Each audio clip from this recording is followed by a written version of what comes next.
You mentioned that you have a 13-month-old baby girl who's not really interested in eating and she just wants to nurse. And you have some concerns about this, and rightfully so.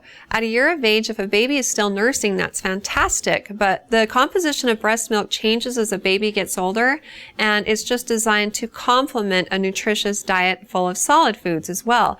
So if a baby is only drinking breast milk, then it's probably not going to fulfill all of the baby's nutritional needs.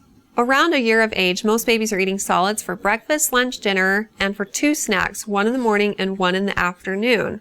With that said, many parents notice that their children stop eating well after their first birthday. And this is mostly because their needs are slowing down. During the first year, a baby is growing so rapidly and they need a ton of food, and then after a year of age, it kind of plateaus and starts to decline a little bit. A toddler after their first birthday only needs about 1,000 calories a day, so think of that in relation to how much we eat, and it's not that much food, and it's spread out over 3 meals and 2 snacks. And so if you just feel like your daughter's grazing a little bit, when you put food in front of her, she may still be getting what she needs. Your job as a parent is to introduce healthy food options at each meal and for snacks, and then she's going to decide what she'll eat and how much of it she's going to eat. In the end, the most important thing is that she's happy, healthy, and gaining the appropriate amount of weight as determined by the pediatrician, that she's staying well hydrated. So talk with your doctor about it, and based on their knowledge of her history and circumstances, they'll be able to give you the best advice.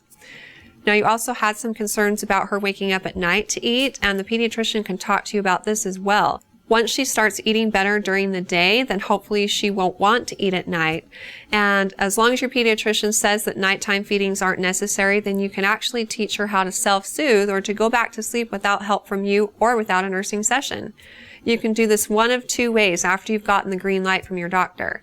The first is just letting her cry it out. When she wakes up at night and wants you for comfort, you just let her cry, and you can let her cry for as long as you're comfortable with it. And rest assured that it's not going to emotionally scar her. She's not going to change the way she loves you, but it is going to teach her that when she cries, she doesn't get what she wants most, which is you. And then the crying will stop and she'll go back to sleep on her own.